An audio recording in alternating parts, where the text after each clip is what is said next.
Bandeko bolanda na lisolo oyo ndeko mobali akobeta. Bandeko eya likambo mutadini na mai abimisima mikolo. Bandeko ya très important. Poso botuninga papa robo.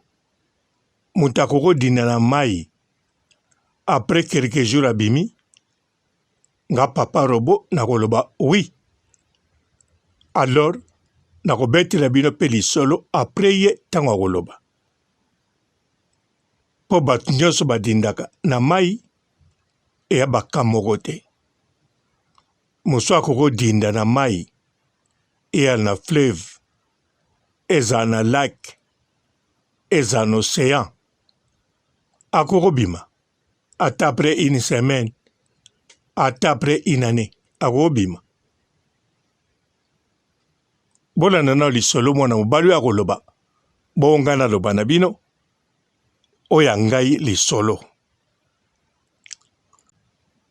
Du 1er mai 2024 jusqu'à le 1er octobre 2024 osombi kabelo, okeko bongisa kabelo, okatisi suki, okangisi suki, osombi ba-accessoire, osombi ba-produit de beauté, osombi ba-crème, na kombo ya papa robo leader, okozwa réduction totale chez Olga Kabelo, chez Olga Kabelo, number 1. Mbote ba papa, ba mama, bandeko. Mbote barando na barandonete. Mbote batoyo balingaka rando na ba oyo balingaka rando te. Mbote ba jeune garçon na ba jeune fille. Mbote bana mike na ba bébé. Mbote ba Sainte Anuarite, Sainte Thérèse, Sainte Ingrid Kabongo. Bandeko bolanda ndeko mobali. Il disparaît à l'âge de 7 ans dans un fleuve et réapparaît 29 ans plus tard. Histoire mystique. Cette histoire, ça se passe au Tchad. Un jour, des jeunes enfants à cette époque-là, ils avaient tous 7 ans, 8 ans, ils sont allés se baigner dans le fleuve. Voilà. Ils sont partis, mais malheureusement ce jour-là, ça va tourner mal pour un des enfants qui va disparaître dans l'eau. Et l'enfant à cette époque-là, il avait 7 ans. Il disparaît dans l'eau. Et ça se passe dans le fleuve, au Tchad. Il disparaît. Et les parents, quand ses parents ont appris la nouvelle, ils ont envoyé des gens, ils ont fouillé en espérant retrouver le corps de leur enfant, mais le corps n'a pas été retrouvé. Voilà comment les parents vont organiser, en tout cas, faire une veillée, organiser des moments et déclarer que ce dernier était décédé. Voilà, beaucoup des années vont passer, mais un jour, beaucoup des années vont passer, pendant au moins 29 ans, un jour, voilà comment au moment que les gens étaient en train de se laver au bord du fleuve, un homme apparaît dans l'eau, sortir dans l'eau avec les habits mouillés et aller s'asseoir au bord du fleuve pour sécher. Comme il y avait un soleil ce jour-là. Et après avoir séché, il va se lever et aller dans la maison, là où il vivait à l'époque. Il arrive dans la parcelle, là il constate qu'il n'y avait que des jeunes qui étaient là. Il demande aux jeunes, je voulais voir ma mère qui vit ici là. Apparemment, les jeunes qui étaient dans la parcelle là, c'était ses petits frères. Mais sauf que ceux-là étaient nés derrière lui. Et par contre, au moment quand il est en train de poser la question, les jeunes ont dit non, leur maman n'était pas là, il fallait attendre. Mais les jeunes vont lui poser la question, lui, il était qui? Et il va répondre c'est leur grand frère. Et par contre, il y a eu un monsieur qui était là à côté, qui va reconnaître, dire, mais c'est toi qui étais décédé. Et tout le monde a commencé à voir la panique. Voilà comment la maman aussi de ce jeune homme-là va arriver et envoyer cela. Elle va crier, en train d'alerter tout le monde de venir voir une personne, un revenant qui est revenu, un fantôme. La suite, ça sera la deuxième partie de la team HBH pour comprendre qu'est-ce qui s'est passé réellement. Alors, bandeko boyoki ndeko mobali. Alobi bien. Mwana mobali adinda na mai na âge ya 7 ans. Abimi na 29 ans. Baepe ko reconnaître. Na ba internet, na ba TikTok, bozomona pe, même na Pointe Noire,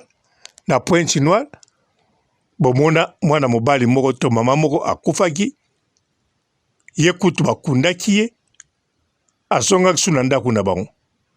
Pe balakisaki na TikTok tomonaki biso nyonso.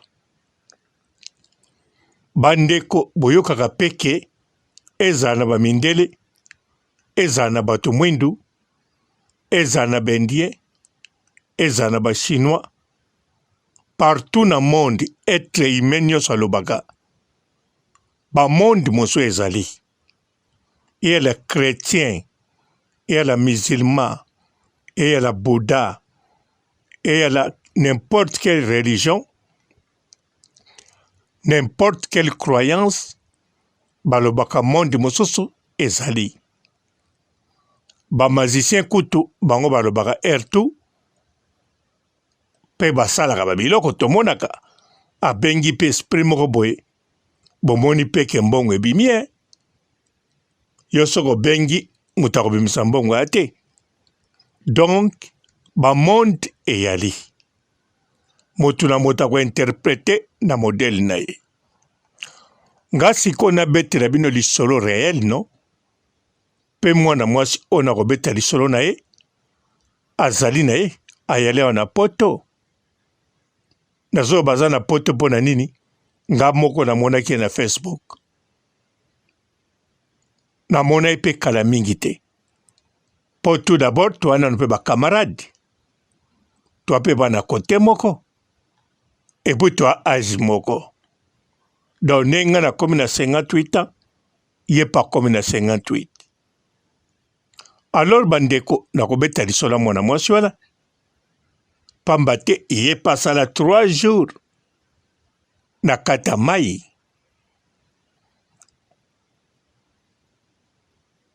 Abima.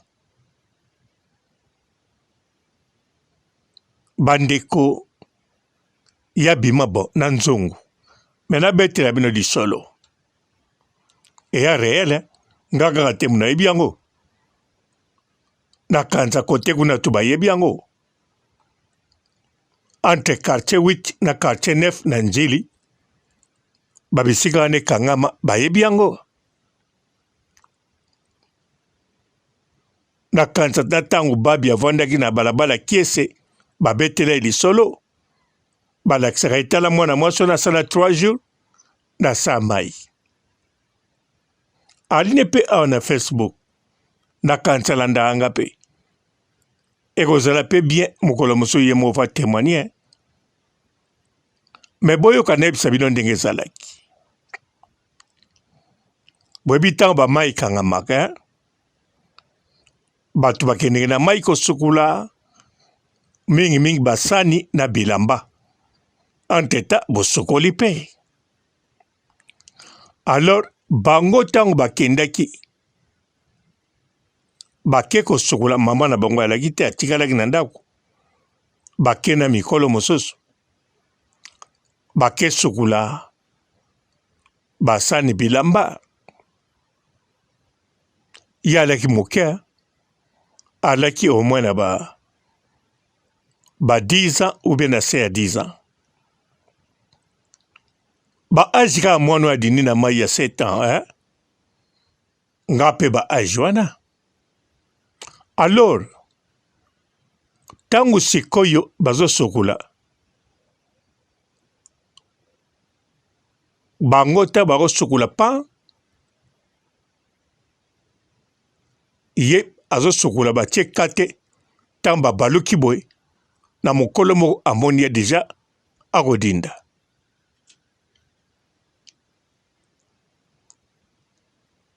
Bato mpe kote bawanda kosokola na ere basokolaki elaki ntango bato ebele bakei mai etikali moke bato moke kaka azongi na ndaku bato wana bazongi na ndaku na kolela mpo mwana na mwasi adini na mai mpo normalement mai ya njeli toyebi bana njili mpenza eliaka bango te oyo na liso mwana quartier 8 mai ya njili elie yo eyalaka grave eliaka mingi bapaya. Alors bake na ndaku bayebisi mama na bango ke mwana nayebi komona ya na koloba te adini na mai. Alors mama na bango abotama na quartier 3 ndaku na bango ko pa koko na bango yali quartier 3 me mama na bango sikoyo na papa na bango basomba lupangu baklotira pe na quartier 8 baa na ndaku na bango ya kitoko pe ya bien. Alors mama na bango alobi bon batika kolela baloba so na bato moko teke ya adindi kaka ba o bamonaki bamoni. Mama na bango abimi akei pa koko na bango na quartier 3 po mama na bango amona liboso ba o balandi ye oyo alandi ya ndundu mwana mobali oyo alandi ndundu mwana moto moso ya mwindu oyo alandi moto mwindu aso ndundu na kanisa bato ebele bayebi na quartier 3 soko olobi obeti lisolo soko otuni ata papa na yo to bato akala na njili na quartier 3 otuni lupango ba janvier na oloba janvier ya Karine Mokonzi te janvier ya ndundu bato bakolomba no toyebi lupango ba janvier ya ndundu eka na quartier 3 kote be makia mokolo abanda kozala. Alors donc mama na bango akeloba na koko na bango. Alors ba janvier selon de balobaki ba janvier bandundu wana balaki na puissance soki ya solo to a lokuta me balaki na puissance. Alors bali banoko ya mwana wana basangani sikoyo bayokani. Alors baprepare baketi na mai bazongi bavandi bazongi na mai après 3 jours wana batu baotya penza kate bato mosusu bazomona mwana te balobi yo adindi bamisusu batali te baolela te moto adindi aza te. Alors ntango bazongi après 3 jours nayebi te soki mpenza baki na puissance me loko nayebi ndeko mwasi abimi na mai akotaki maboko pamba abimi na nzongo moko mpe ya sika na mofinuku nango bazwi ye baye na ye na ndako banoko na ye mpe bazongi na bango na quartier 3 na koko na bango makambo esili. Me bato nyonso balaki wana ntango adindaki bakisa bato balaki lisusu ntango abimi na mai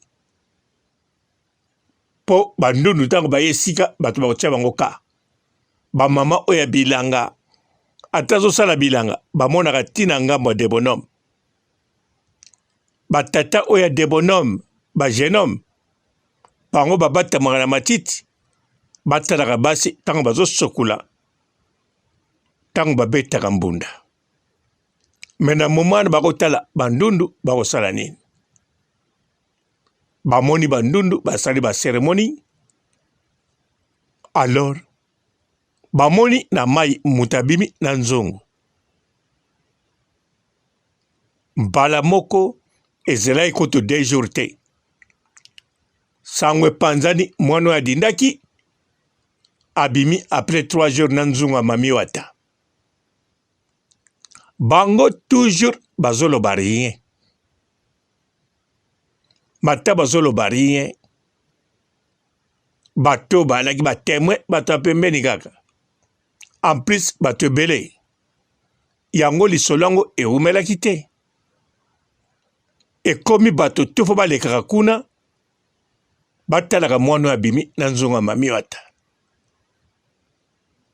meme nga ntango wana kosola na ye mpe mpo tokosola kosakana mingi te mpo bango bayali mwa foleka 4 balabala nga na ye moke nakoki esakanaka na 4 balabala pamba te me soki naleki wana antuka ya bana kobeyanga toujours kombo na nga vraiment na monoko ni alaki bien abenganga wana tali kaka nakolinga natune atya nzongo ya mami wata wapi me namoni ka kosilika parce que tia koli banda bima na mai ya njeli nga ntina longwa na ye poto na kimwana moke wana na bato babanda kotuna nga na nzela na quartier 8 bwala pembe na quartier 9 pa ya mwana wana bima na nzongo ya mami wata banoko na bango bana puissance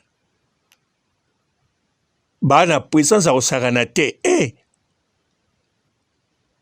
mama wana mpe aboti soki aboti ndundu aboti mwindu aboti ndundu aboti mwindu aboti ndundu mpe pesaka bango bakombo ya bamwa oyo babotamaka bapaya na puissance akosakana te basolola na mami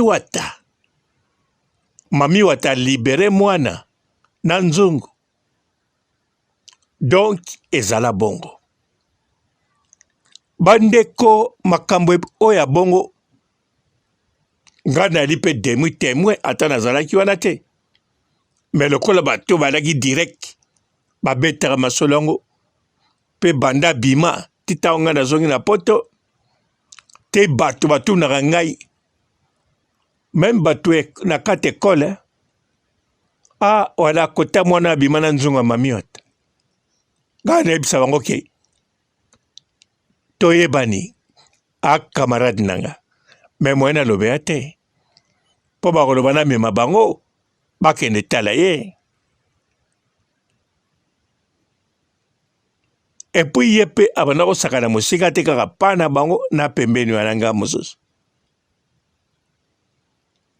nandimi kote ti akolaki basentaki ye nandimi te etanke ya mwasi kitoko ye ali mwindu mama na bango mpe ya mwindu menasi mama na bango mpe to ye un jour akobota mpe ndundu mpo baya na makila bandundu en plus bandundu yango baye babogare d'avance biso na njeli bandundu na biso bazalaka babogare na babelle fille babogare na babelle fille meme nga na banda kosepela na ndundu oyo banda bafabrice zama ye mpenza so balabaki na bala kaka moko alaki na mbongo mbele si na bala ekala na banda kolula mpenza nakolinga mpe koleka balabala wana mpo na kotalika ke ndundu oyo ngai nakoloba so batie Zaïre kwa kala na la voie di Zaïre bomona ndundu mwa mwasi azobina ye wana na image deja bozomona kitoko me kutana ne pembeni boye mpo ngai nakokutana ne pembeni nakopusa na pembeni na ye soki namoni ye kaka bimi na lupango na bango mpo ala clôture baa na mbongwa baa meme na boulangerie baa na lupango ya kitoko na quartier 7 bakulera kitoko. Bakipe na mbongo ebele, mbongo penze ebele. Bakipe na boulangerie munene ya mike mike te.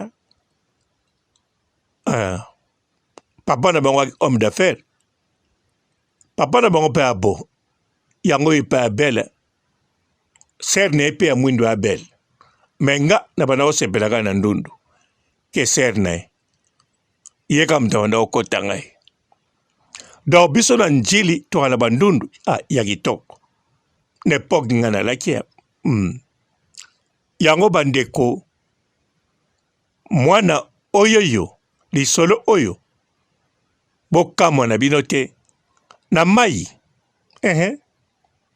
okodinda na ope okufi te okomi no mpe na mondi mosusu okomi no mpe kosala bon nayebi eloko basalaka kuna te me babimaka bien na calme tout babongisaka mpe mémoire te neti mwana na bima na mai abuka mpe biki te ape mayele na classe apakula mpe produit te bon na bumwana opakula ndenge alaka bois noir na soki natabaka ngi ya maboko te ni ya ntaba ya kitoko en plus azalaka na sourire bon naki mokolo mpe aneka bois noir mpo namonaki ye na Facebook na oloba namonaki ye me na Facebook moye na solution ya te parce que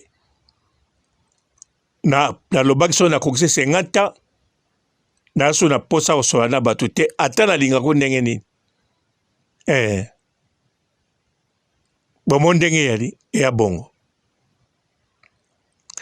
bon nakanisa boyoki lisolo no yo toninga nini bongo ndundu wana so namoni ye lelo naosala nini so namoni ye tosolaka so namoni ye tobanda lisolo naopia ye bonjour yo lingo yeba makambo luka makambo na yo no ciao.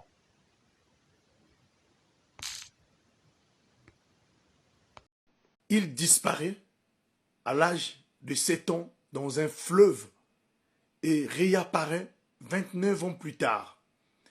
Histoire mystique.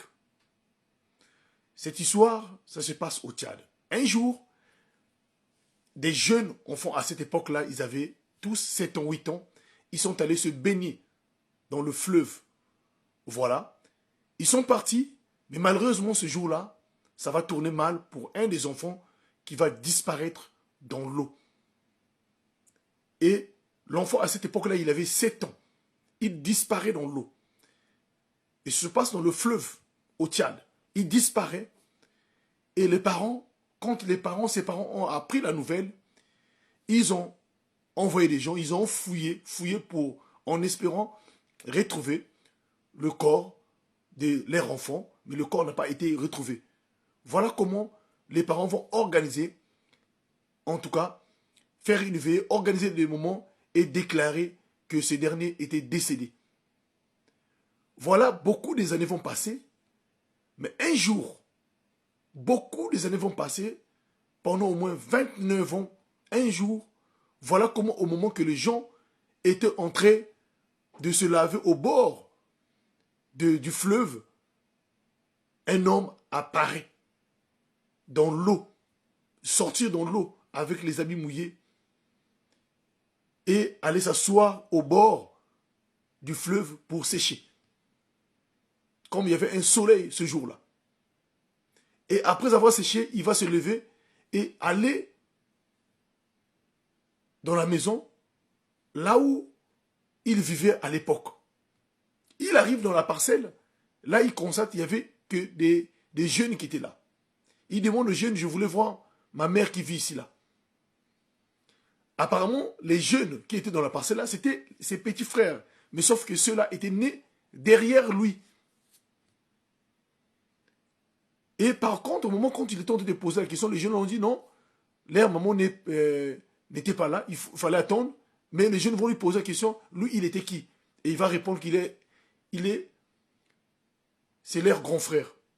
Et par contre, il y a eu un monsieur qui était là à côté, qui va reconnaître, dire mais c'est toi qui étais décédé. Et tout le monde a commencé à voir la panique. Voilà comment la maman aussi de ce jeune homme-là va arriver et envoyer cela. Elle va crier, en train d'alerter tout le monde de venir voir une personne, un revenant qui est revenu, un fantôme. La suite, ça sera la deuxième partie de la team HBH pour comprendre qu'est-ce qui s'est passé réellement. Même dans le quartier, vivre kitoko, les jours que tu auras les problèmes, les voisins vont parler sur toi. Les voisins vont critiquer yo. Et quand tu montres aux gens qu'on a mbongo, les gens ne vont pas t'apprécier. Batu balingara batu na hypocrisie. Mouzombo azapenda exemple à suivre. Tu en as comme aux anangote. Qu'on vive quand se vanter devant les gens, il y a des gens qui se vantent pas mais qui vivent bien. Et ça na batu bisusu azana katia HLM. Mana 300 000 na ezo fanda quelque part. Mais yo zo boneka na HLM. Et ça ba économie na e. Et ba économie na 10 € lobby, 20 € lobby, mais bino ba économie na mneke pas bosra lu vudu no siko zali. O komi di ana suka. Et ça ba sensé mtu ba comprendre te. Ba zombo ba leki o moni mbongo mundela boto lao. Tu ezaki pa ba zombo e okende bongo te. Ok bongo te. Yo si même bongo ebele, o sele bana nonine. Yo mto baba zombo faut qu'on vivre. Mbongo wana nyoso o ba boto la yo. Mbongo ozwi na facilité. Yo kuto ozwi mbongo na facilité ba boto li yo. Ale ozolinga muto azo vivre na mbongo apasi ko dilapida ngo kaka na buzoba boy. Tu ne peux pas parler de bazombo. Bandekolanga, moi je suis désolé. Peut-être vous maîtrisez les bazombo mieux que moi. Peut-être vous connaissez les bazombo mieux que moi. Mais si on doit parler de la sorcellerie, on ne doit pas parler de bazombo. Bato bazana sorcellerie de bato babonga pa na bangote. Beaucoup de gens batrouva vie en Angola. Beaucoup de gens batrouva vie en Angola. Ba commerce na Angola to banda yo ka muta teke loko boy ate loko amukie et si ka sorcellerie zaka batu ba bonga raté et si ka sorcellerie zali batu ba bonga kate ya lokola neti esika nzamba zate bato bakenda pa bosra o afongola abiso misu elo ni na fongola abino misu ke famille na mneza kindoki famille moko eza na kindoki ezate eza pasi eza manque ya justice eza manque ya loi nde sala makambo le kabiso na Afrique po mundela mona ne kindoki te mundela so musala ezata ke koluka bisto mona kindoki partout parce que toza na ba pays pauvre yo so mona ndoki akufi atike libana lopango luvunu na obostra posa ko finga yo penza me e kuma o mama konga finga ka ngande ti bio ba pasteur na finga bio na nkona mwana ba kanai parce que boza kanali ya ko kabola ba famille abatu parce que vous détruisez les familles des gens. Ndoki atika ke loko malamu te mais bazombo ataba bazombo ba yaba kima na Congo Kinshasa bazonga ba retrouva ke ba voisin ba garder la bango ba terrain na bango ba garder la bango mapangu na bango ba yiba bango te mais na Congo oza vivant mais bazo yibo mapangu bostre imbécile boy bisanga boy excusenga imbécile eza ko finga te eza qualification parce que c'est un idiot bostre c'est un idiot les bandoki c'est vous qui détruisez les gens. C'est vous qui détruisez les gens. C'est vous qui détruisez. Si vous avez zombo baza bandoki. O kabola bango mabalati. O bebisa mabala na bango. Bote nga kuku dendo o ebi ko lobataje be ebi ko benga mwasi bebete. Azo ngo akote ya bazombo. Skota yozo benga bazombo bandoki. Po basi na bango bakoma lokoso. Po basi na bango ba dilapide bambongo ba économie na bango. Po basala nini botanga ba gens ya ba prière mususu obilo bozo kende kokumisa obilo bozo bake amen amen imbécile ya bande ko tu bobaki amen na ba prière wana bolibisa nga bo ba imbécile eza mafinga te eza muto aza zoba parce que muto aza en face azo pesa bino makamwa mabe bino bozo riposter amen bozo s'appelle amen atena fingi yo kaka bostra. So pour ozwango mafinga na fingo na nkona mwasi na yo. Yo se la bana nonine. Muyibi. Skota ou yozo la sake bazombo ba bandoki. Po basi ba bando bala bangote. Po basi ba tula. Siko bazombo baza na église na yo. Oyebi si bango nini? Po na guérison. Vu que baza na esprit ya kindoki, ba profita na bambongo na bangote. C'est quoi la solution au pesi bango? Il faut que bo filmere biso pe nenga pesi bino solution. Bino bazombo ya bazoba o boza pa bostra. Nzamba zo la sabio na misu weke. Boza liboso ya escroc. Mais bozo koko comprendre te. Hein? Yo mi bazombo yo. Yo bostra. Elibis, gros bisous à toi. Tanga makambo ba mama mi bimba ba comme si blo bazoba. Ba tata mi bimba ba comme si blo bazoba. Muta yo babo akindoki. Ba lia nani na famille na obostra. Yo muto nga okabola pouvoir te. Na kati ya église na yo. Na cher na ote maka yo moko. So Konzate batuna o basambela kana église na yo, il faut baya liboso. Donc cher et comme yo privé, yo mtoza ndoki. Oyebi biloko tiaka na cher na yo, yango linga batu ba côté ma liboso a cher na yo te. Oza rappel na confiance ya Nzambe na yo te parce que banga ka keso mutu so anyati cher na yo, ayeko simba cher na yo, yo bako boya yo. Obanga ka puissance ya ba pasteur mususu. Yango soki botali bien bandeko, na église ya Bostra, botu na ngani Bostra. Soit disant yo mto ebi Nzambe, soit disant mto sambe ya Nzambe. Yango bino bato ko signaler ka bande robot tapoter live. Hugo de Lyon a encore fait fort. La famille, je dis bien sortez. Sortez, c'est chaud en Turquie. C'est chaud en Turquie. La Turquie là-bas, la famille. Ne partez plus en Turquie. Si quelqu'un te parle du visa de la Turquie, laisse-le passer avec sa malchance. Tu vas partir en Turquie, tu vas caler, tu seras bloqué. Soit disant non, je vais passer en Turquie, je vais transiter pour entrer en Grèce. C'est faux. Enlevez-vous ça dans la tête. Depuis un certain temps, le gouvernement turc a pris les mesures très fermes, dures contre l'immigration, surtout contre les Africains. Ne partez plus en Turquie. Depuis un certain temps, tous les Africains qui sont là-bas, ça fait bientôt 3 ans, la plupart, ils vivent dans des maisons. Ils ne peuvent pas pointer le nez dehors. Dès qu'ils pointent le nez dehors, c'est le rapatriement dans leur pays. D'autres, je vous dis qu'ils sont dans leur maison. 10 mois, 1 an, ils ne sortent pas. À peine le nez dehors, c'est le rapatriement. D'autres fuient la police. Ils font la course-poursuite avec la police jusqu'à ce que d'autres partent tomber dans l'eau. Dans l'eau. Les gens cassent les pieds. La famille. Ils ne délivrent plus de cartes de séjour. Rien. Rien, je dis que rien. Ne partez plus en Turquie. La Turquie, ce n'est pas un pays pour aller exiler, pour aller soi-disant non, je vais passer là-bas pour entrer dans l'Union européenne. C'est faux. Enlevez-vous ça dans la tête, s'il vous plaît. Les Westaf, les Sénégalais, les Ivoiriens, les Guinéens, ils sont là-bas pleins. Dans les centres de détention, soi-disant centres de détention provisoires. Mais ça fait plus d'1 mois, plus d'1 an, autant pour moi, plus d'1 an à 2 ans, ils sont dans les prisons. Je ne sais pas si le gouvernement ivoirien est au courant. Je ne sais pas si le gouvernement sénégalais, guinéen, le gouvernement camerounais est au courant. Le gouvernement congolais est au courant. S'il vous plaît, nos frères passent de très mauvais moments en Turquie. Ils sont dans des prisons. Ils sont pris abusifs, d'une façon abusive. Abusive. Ils sont pris abusivement et c'est pas bien. Ça, franchement. Alors, Hugo de Lyon, je lance cette tournée d'alarme en vous disant que ne partez plus en Turquie, soi-disant, vous allez passer par là-bas pour entrer en Grèce, entrer dans l'Union européenne.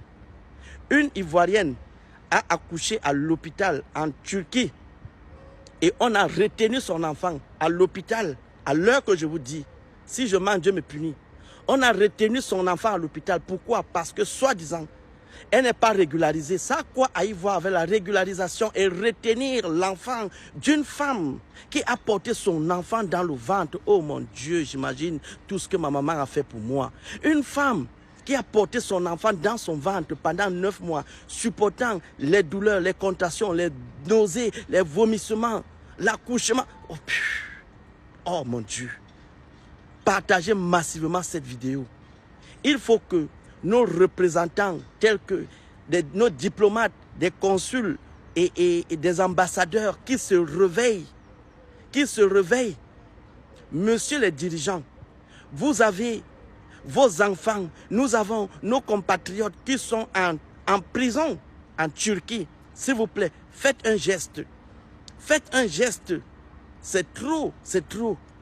L'Africain n'a plus de place de nos jours. L'Africain noir, nous, même dans nos propres pays, tout est liquidé. Tout maintenant, c'est pour les Occidentaux, les Chinois, les Libanais. Dans nos propres pays. Quand ils viennent dans nos pays, ils viennent dans du VIP, les premières classes, deuxième classe, avec le visa. Nous, pour qu'on vienne en Europe, mais réveillons-nous, nos dirigeants, vous aussi. Pour qu'on vienne en Europe, on doit nager comme les tilapias. Les Occidentaux voient comment est-ce que les Africains, ils meurent en Méditerranée. Et vous aussi, vous êtes contents. On n'a même pas de liberté. On n'a pas de liberté. Même en Turquie, partout où on va, nous-mêmes avec notre pays, les étrangers viennent. Ils occupent nos terres, ils occupent nos terrains. Demain ou après-demain, nous sommes en train de galérer ici en Europe. Pas de papier. Quand on va retourner, on va trouver qu'ils ont acheté que des hectares. Que des hectares. Et on sera locataire dans nos propres terres. On va louer les hôtels, les chambres d'hôtel dans nos propres pays. Construits par qui? Construits par les étrangers. Réveillons-nous, Africains, chefs d'État africains, s'il vous plaît, c'est chaud. Faites un geste, merci. Hugo de Lyon. Tu n'as pas parti ça qui les frères biso africains zanini. Tu dois quand même bal mobo o balek na ba on bazala miko na biso na ba aish. Parce que ba ya on bazala ba ya mo be na famille ba banga ba on trop sur le bi le kalengi. Le bi be le ka sutu ka misubeli. Siko ba mona siko elo ni siko sa ba mitema. Muto yo lengo benga ya so so neni ni ngana benga ke bebe. Le benga ke mwana. Na dirisha ke na ganga e pasutuki. Likolo wa benga so to kanga ba na kisi ndeni. Ezaka akanga ya na kisi. Moi so na ibitro. Misu lailai. Misu ga. Achila ya maele. Non. Et pas nos aïe pas la ngaza bébé. Et pas nos aïe pas la ngaza bébé. C'est que son a gangi au yok autosa. Autosa. Papa beta ka mama. Beta ka mama. Biso basa ba kongal to linga ka ba beta biso. Neti nga boy na lula ko beta moko. O betinga, o katinga lamba, na como bomba kanto to. No alandoka, o komba papa, beta ka mama.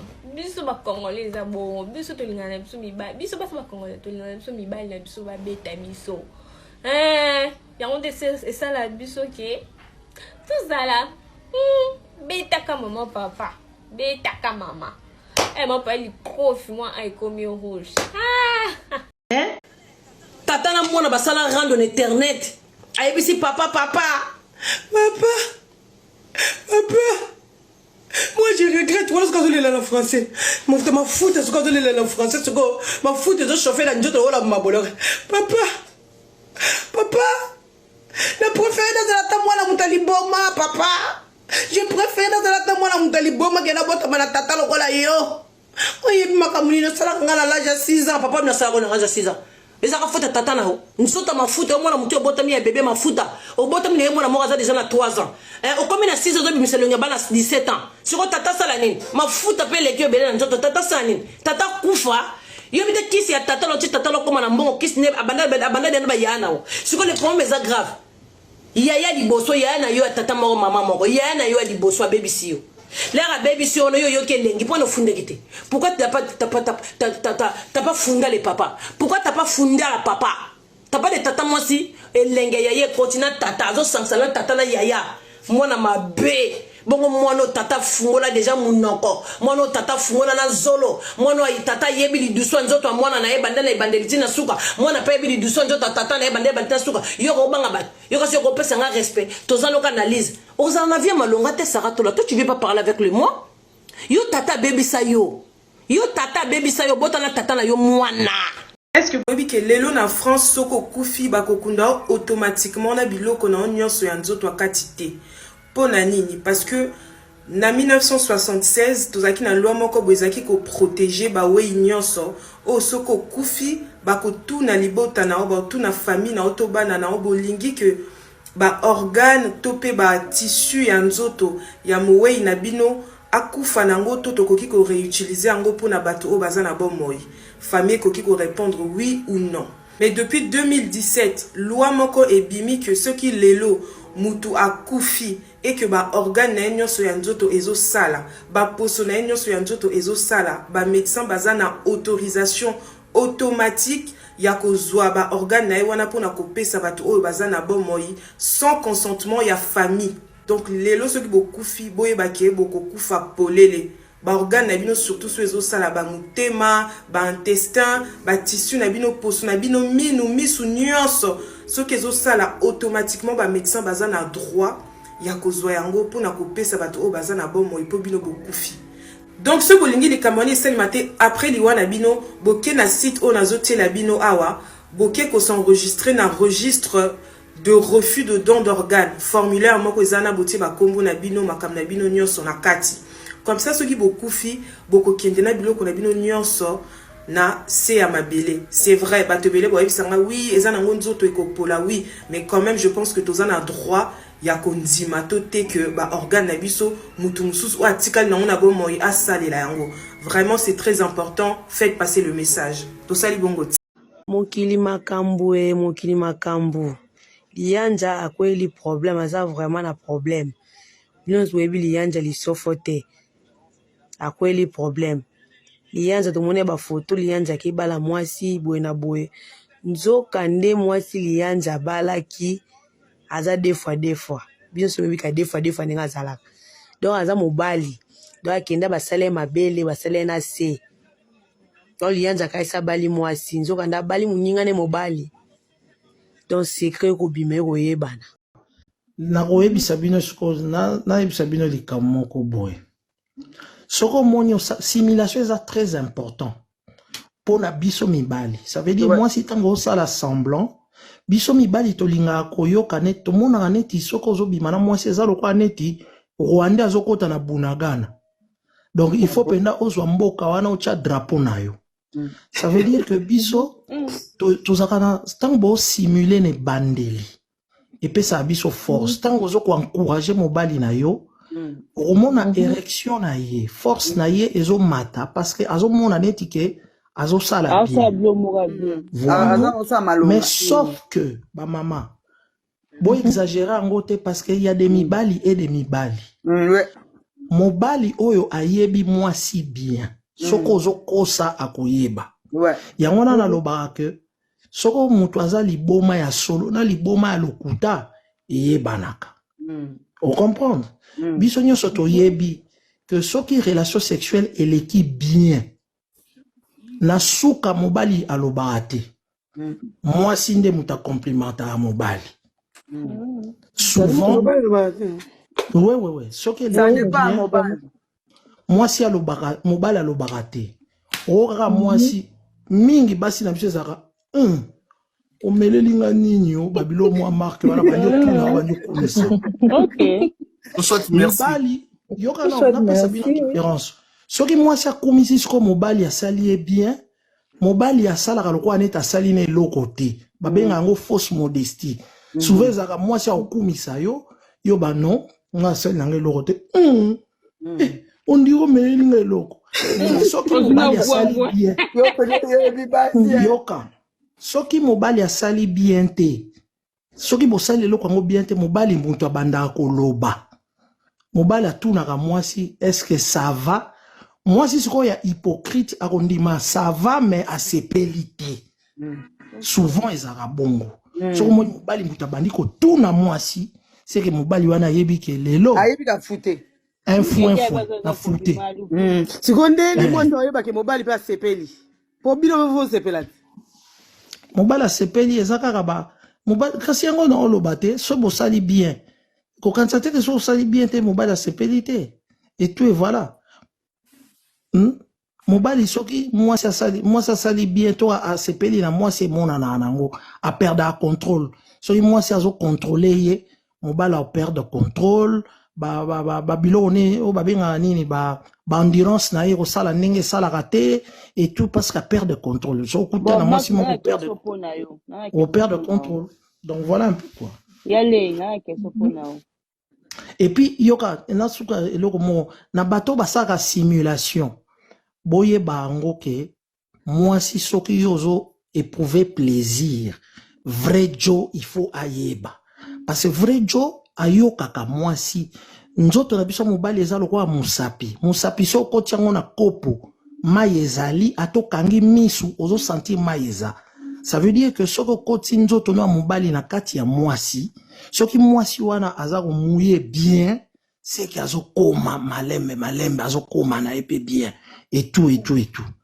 Et puis makambo ya banda koloba mutu alangwe penda bolingwa solo malokambo alobaka ezaka na sens te mutu ana sentiment solo makambo alobaka ezaka na sens te ezala kwa mutameli diamba tanga langwaka abando loba makambo ko azobimisa o ezanga tina abando kumiso ba kumisa moko boy o ezanga tina mais moi si azo sepela ya lokuta ekoyeba ke makambo na ye wana ezanga moi logique so ya moi logique c'est kazo sepela lokuta mais so ke zangi logique hein oh soki mama komoloba akomoloba mwana mobali basala onde nini ondire bilengi nga yonde mto simbango soko monya komoloba babilo mwe zanga sens c'est que wana lango ya solo okay kolangwa lokuta ezalaka na kolangwa solo tu vas lokuta zande bana lokuta e bongo ya lokuta azolo mais mama yozo kosanga ke oyoka bien mais na sena yo za muyete ese ngana na za zoba pona yeba ke oyoka no bien fait. Et bon, soki azo loba na ye loko moko te. Mama, yoka sikola ebisao. Soko loba loko mote e yakat. Zwa mwasi alali na eka aboye, bobandi te alala kyokuti alali. Banda ko karese mwasi wana. E loko nini olakiso ke mwasi wana yoki mwa sentiment mo bwalingo simbai. Eza tango nzoto na ye moko ekoningana lokolo to loboko yango moko ekoningana sentiment ekoningisa munoko te. Oga lokolo moko eningani kui soko okikaka ningani kui sentiment yana ekoti tosalaka biso nyonso tu ba concurrence na mwasi na mobali mwasi alobi même so okaresenga na oyoka nanga bien na oyoka nanga eloko te babi visa papa tkana ngo o comprendre.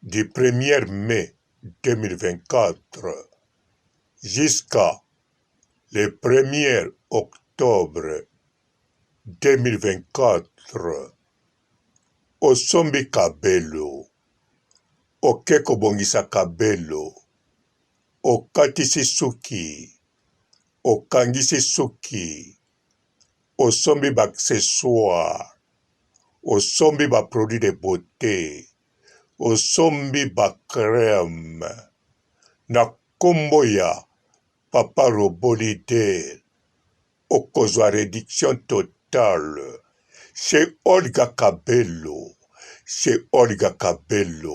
number 1. Bonjour fidèles internautes de www.elengiakomba TV. Bonjour, bonsoir, balandi nyonso ya Elengiakomba, Congolaise TV. Belé partout dans le monde, partout où vous êtes, partout où vous êtes, Elengiakomba TV vraiment. Bonjour, bonsoir, on va abonner à Elengiakomba Congolais TV. Bonjour à mon boss, on a appelé ça vraiment un pandi. Bonjour à mon boss, JP Kiama. Je salue mon boss Balobi, boss des boss Babi, JP Kiama. Bonjour, à Elengiakomba Congolais TV vraiment. Ramon Lazana, chaîne de chaque topo, il y a pas de JP Kiama, et boss des boss, il y a un danger. Donc, Maxime Tolo Lazaki. Il y a boss Nabiso JP Kiama, nzamela ngai. Ba boss bazali, ba boss bazali. JP Kiama, le boss des boss. Napesi d'abord bonjour te ba mbote belé na mo boss JP Kiama wana na koza ngisaote donc na ko le katisana napesa mo boss JP Kiama boss des boss. Bonjour fidèles internautes de www.elengiakomba TV. Bonjour, bonsoir, balandignon so ya Elengi ya Komba. Congolaise TV. Bon, belé partout dans le monde, partout où vous êtes, partout où vous êtes, Elengi ya Komba TV vraiment. Bonjour, bonsoir, na ba abonné ba fan nyonso ya Elengi ya Komba Congolais TV. Bonjour à mon boss, on a appelé ça vraiment un pandi. Bonjour à mon boss JP Kiama. Je salue mon boss Balobi, boss des boss Babi JP Kiama. Bonjour, na balinga Elengi ya Komba Congolais TV vraiment ngamo na zana chaîne ça kitoko ya boss na JP Kiama ta ay boss de boss ya nya ya danger donc ba samta longola zaki ya boss na biso JP Kiama nzambe na ngai ba boss bazali ba boss bazali JP Kiama le boss des boss. Napesi d'abord bonjour te ba mbote belé na mo boss JP Kiama wana na koza ngisaote donc na ko le katisana napesa mo boss JP Kiama boss des boss. Bon, belé partout dans le monde, partout où vous êtes, partout où vous êtes, Elengi ya Komba TV vraiment. Bonjour, bonsoir, na ba abonné ba fan nyonso ya Elengi ya Komba Congolais TV. Bonjour à mon boss, on a appelé ça vraiment un pandi. Bonjour à mon boss JP Kiama. Je salue mon boss Balobi, boss des boss Babi JP Kiama.